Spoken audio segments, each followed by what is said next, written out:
मंत्री संजय राठोड यांच्या अडचणीत वाढ होण्याची शक्यता आहे।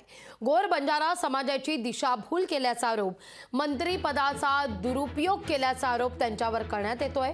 बंजारा ब्रिगेडचे रविकांत राठोड यांनी राज्यपालांकडे तशी तक्रारच केली आहे। राठोड यांची मुख्यमंत्री आणि उपमुख्यमंत्र्यांकडे तक्रार करण्यात येते।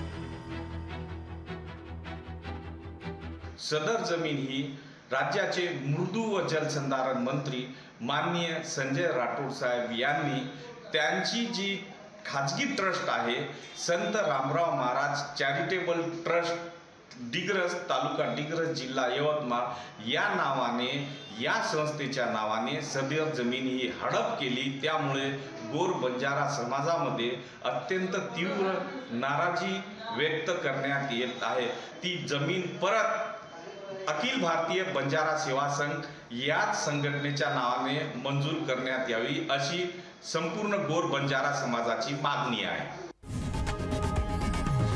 लोकशाही मराठी ऐका, पहा, जागरूक रहा।